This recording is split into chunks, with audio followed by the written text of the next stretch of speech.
A graça e a paz do nosso Senhor e Salvador Jesus Cristo. Hoje eu quero falar um pouquinho, através desse vídeo com você, a respeito de guerra, de batalha, de desafios. Nós sabemos que nós temos desafios diários na nossa vida, né? Na nossa família, no nosso trabalho, enfim. E nós estamos vivendo um período de um grande desafio mundial, né? Uma batalha muito difícil aí.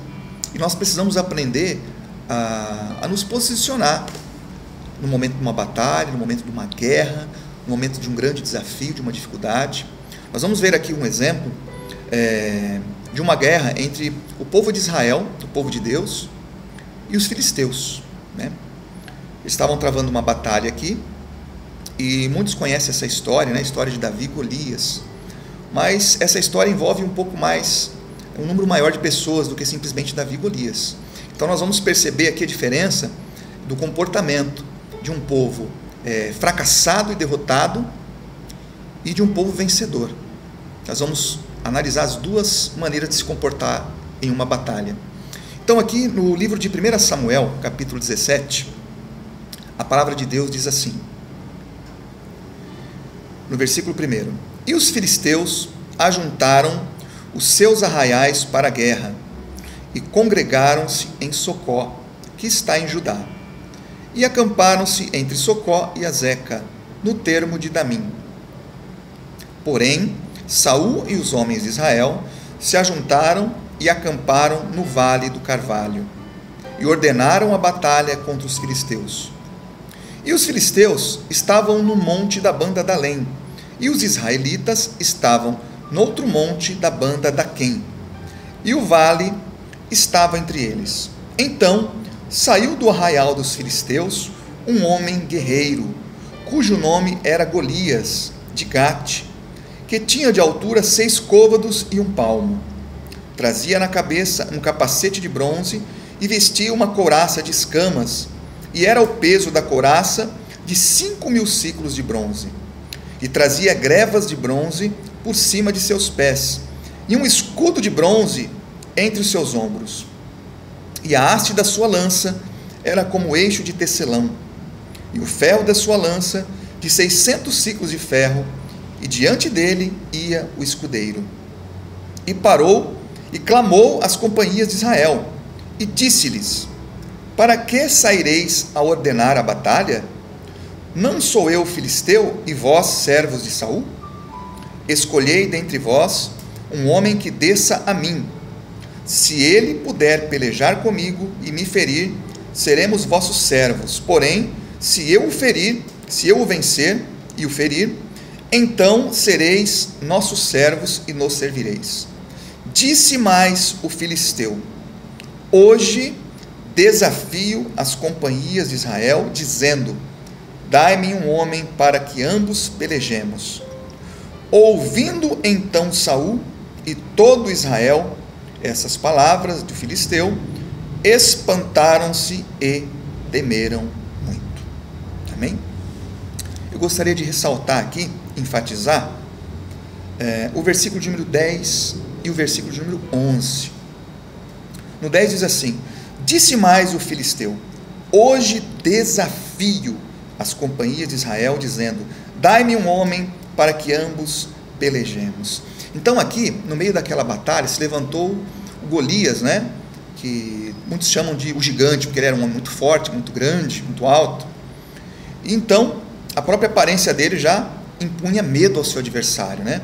Mas aqui ele faz algo além, ele vai intimidar com palavras, ele vai tentar intimidar e colocar medo no povo de Deus.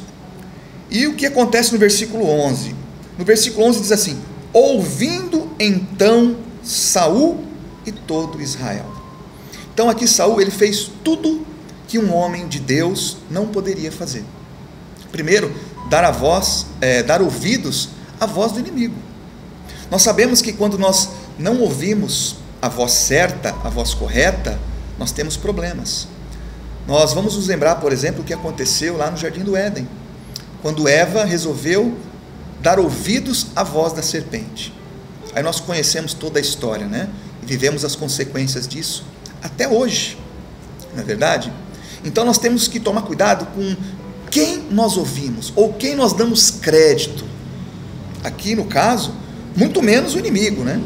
O inimigo não vai trazer nenhuma boa notícia para a gente, muito pelo contrário, ele está aqui ameaçando, ele está trazendo uma péssima notícia, né? Ele está dizendo assim: olha, eu desafio vocês, e se eu ganhar, vocês vão ser meus servos, vocês vão sofrer, vão fazer tudo o que eu quero. Então ele está tentando colocar medo, intimidar o povo de Deus. E aqui nós vemos no versículo 11, que diz assim: ouvindo então Saul e todo Israel. Ora, não é por acaso que está escrito assim: ouvindo Saul e todo Israel.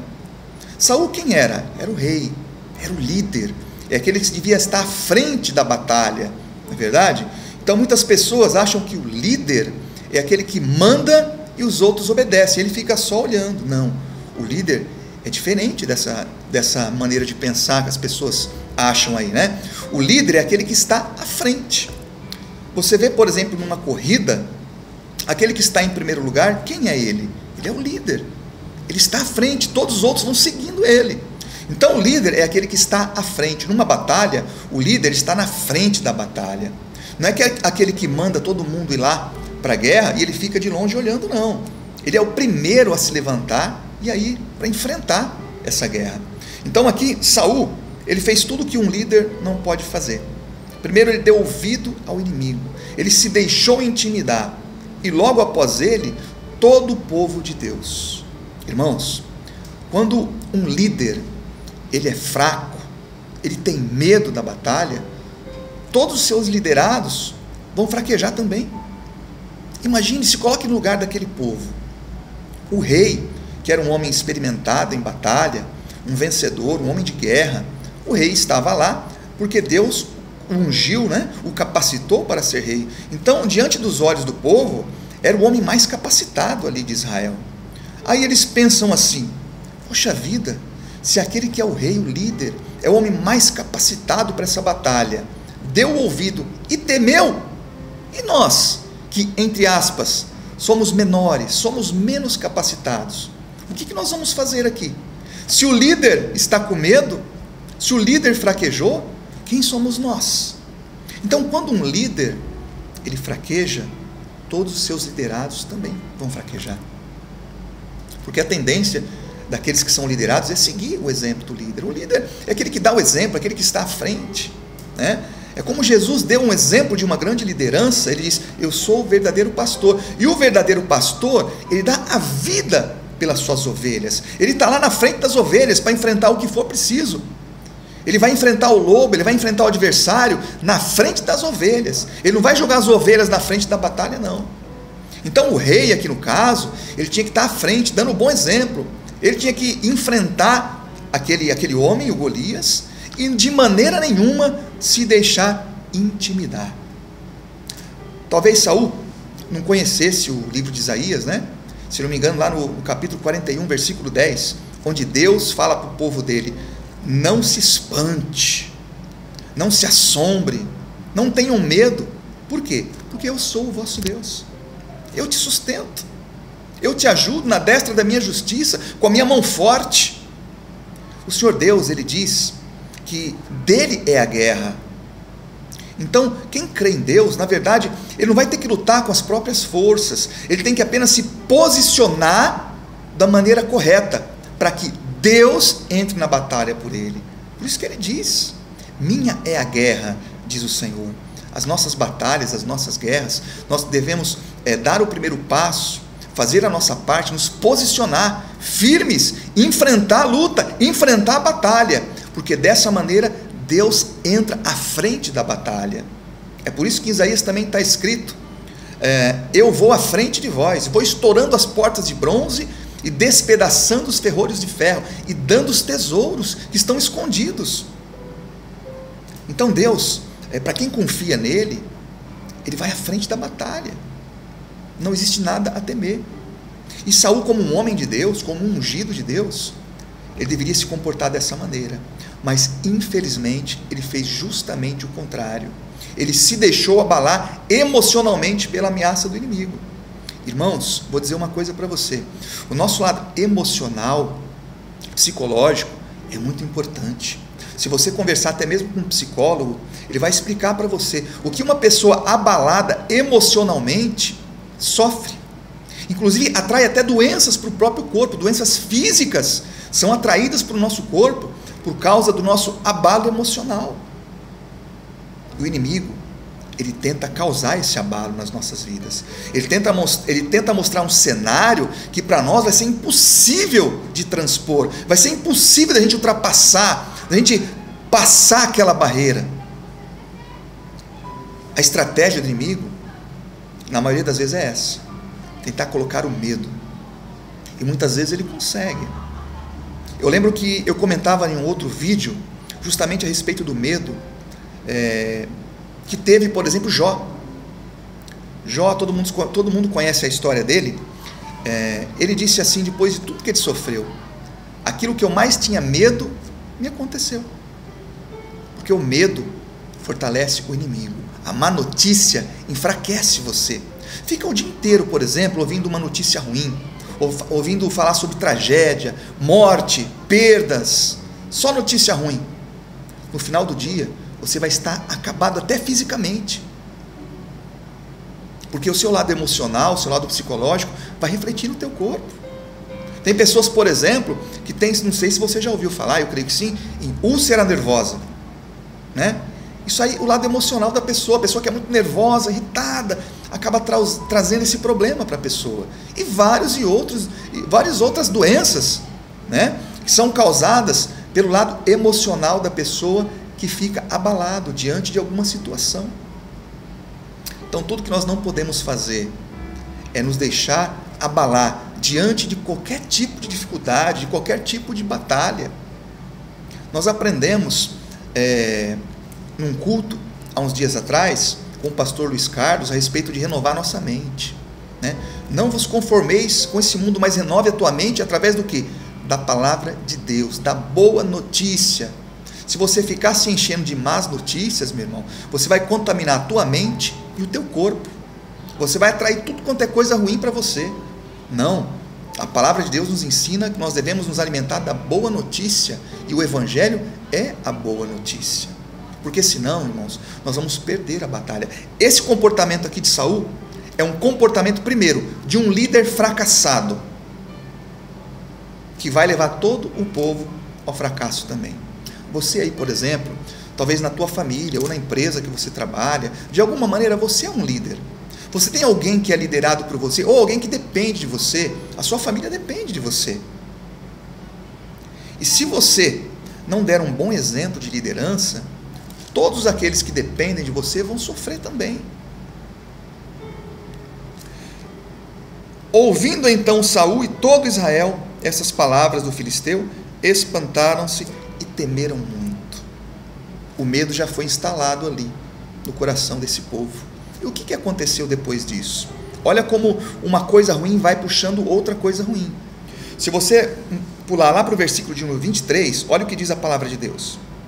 Estando ele ainda falando com eles, eis que vinha subindo do exército dos filisteus o homem guerreiro, cujo nome era Golias, o filisteu de Gate, e falou conforme aquelas palavras, e Davi as ouviu.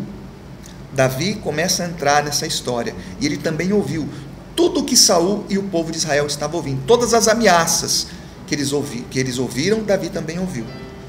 Aí diz assim, 24, porém, todos os homens de Israel, vendo aquele homem, fugiram de diante dele e temiam grandemente. Olha, outro comportamento aqui que jamais nós podemos ter diante de uma batalha. A palavra de Deus está dizendo aqui que o povo primeiro foi abalado emocionalmente, teve medo, e o que eles fizeram depois? Fugiram. Irmão, presta atenção numa coisa, quando uma pessoa ela foge de um problema, ela foge de uma situação, ela se recusa a lutar, a enfrentar aquilo, ela já está assinando o seu atestado de fracasso. Ela já está admitindo o seu fracasso sem nem mesmo lutar, sem nem mesmo tentar vencer aquela dificuldade. Isso é o pior que pode acontecer nas nossas vidas. Quer dizer, você já perdeu a batalha antes de lutar. É como se numa partida de futebol, por exemplo, Tem lá, vai começar a partida. E um dos times fala assim, o líder lá, o técnico fala assim, nós não vamos jogar mais. O que é decretado ali? Um WO, né? Como as pessoas falam. Quer dizer, aquele time perdeu porque ele desistiu. Então, sem jogar, ele já perdeu. É o que às vezes acontece na vida das pessoas. Elas fogem dos problemas. Elas se escondem dos problemas. É muito mais fácil cruzar os braços e começar a dar uma desculpa. Comigo não tem jeito, ninguém me ajuda, coisa e tal. É muito difícil. Olha, Deus nunca falou que ia ser fácil para ninguém, não. Jesus, ele disse uma coisa importante. Ele disse assim: no mundo vocês terão aflições, mas tenham o quê? Ânimo. Quando você deixa as más notícias te desanimar, você já está correndo no sentido do fracasso. Nós vemos, por exemplo, a história de Moisés, quando ele tirou o povo lá, usado por Deus, né? Ele tirou o povo da escravidão do Egito, e chegou no momento que Moisés morreu. E existia lá o Josué, o seu auxiliar, né? E estava lá Josué e todo o povo chorando a morte de Moisés. E Deus deu uma bronca em Josué. Ele falou: Josué, Moisés morreu? Sim, já passou. Agora é com você. Levanta, rapaz. Levanta você e todo esse povo e segue adiante. Por quê? O povo estava esmurecendo. A tristeza, a má notícia, a perda de Moisés estava fazendo o povo ficar fraco. A tristeza enfraquece. Tem pessoa que eu não entendo, ela gosta de ficar vendo coisas tristes. Parece que as notícias ruins atraem as pessoas. Isso é errado, meu irmão. Você quer ver uma coisa? Tem pessoa que ama filme de terror. Ora, para que eu vou ficar vendo coisa feia, coisa ruim ali? Tanta coisa bonita para eu ver. Aí depois a pessoa tem pesadelo, fica em depressão, ela não sabe por quê. Por quê? Porque ela só fica dando atenção a coisas ruins, as más notícias.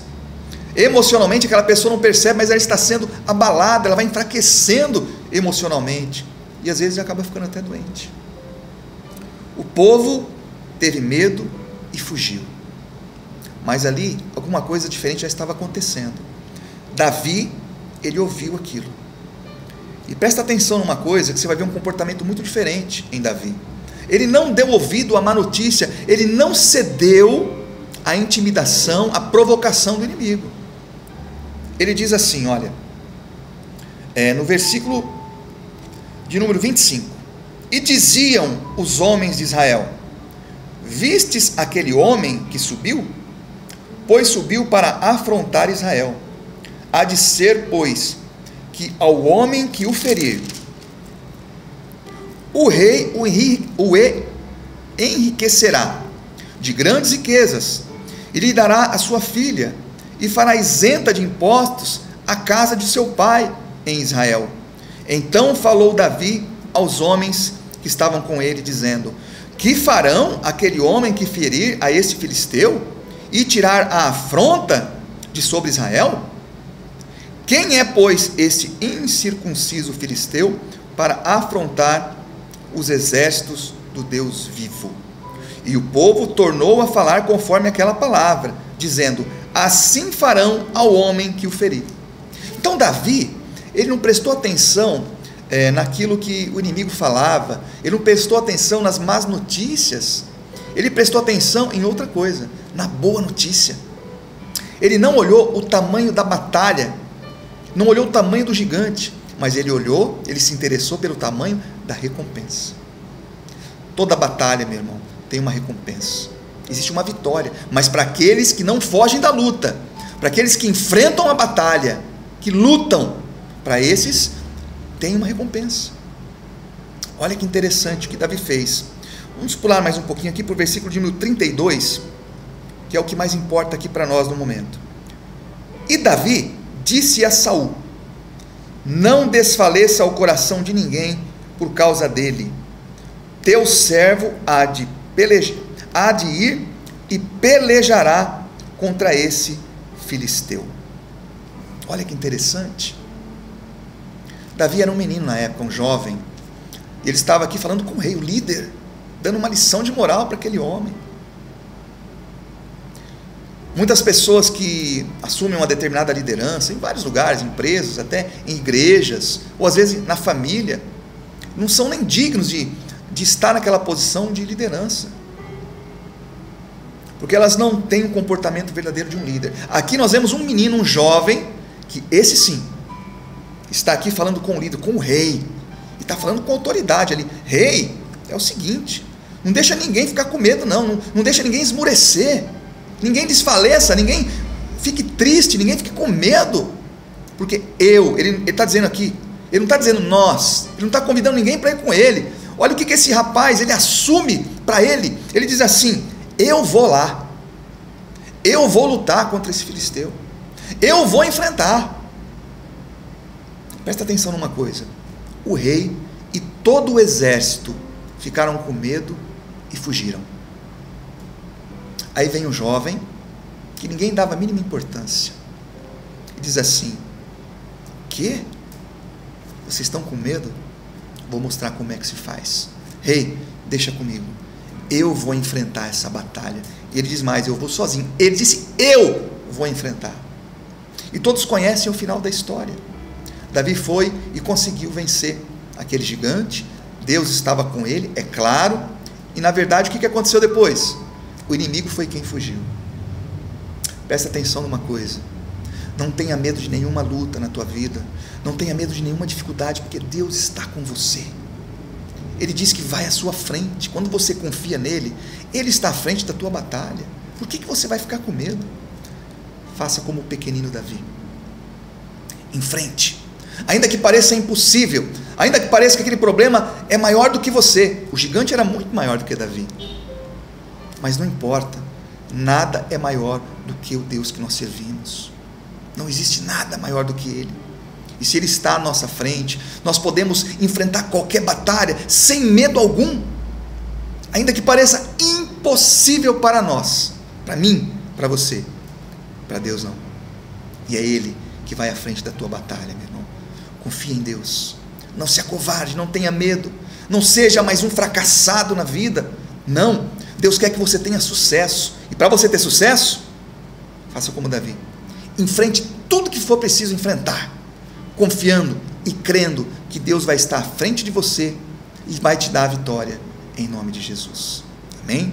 Que Deus te abençoe poderosamente através dessa palavra, que esta palavra possa tirar talvez qualquer medo que possa estar no teu coração, uma aflição que talvez está dentro do teu coração nesse momento, que esta palavra possa trazer confiança para você em Deus, que essa palavra possa tirar todo o medo, todo o receio, toda a tristeza que está dentro do teu coração. Eu profetizo em nome de Jesus, eu oro por você nesse momento, para que Deus, através dessa palavra, faça você entender que Deus criou você para ser um vencedor. Não importa se você é pequenino como Davi, se você é uma pessoa que ninguém dá importância, ninguém acha que você é capaz, como pensavam de Davi também, mas o que importa é que Deus é contigo, e Ele vai te dar essa e quantas vitórias forem necessárias na sua vida, em nome de Jesus.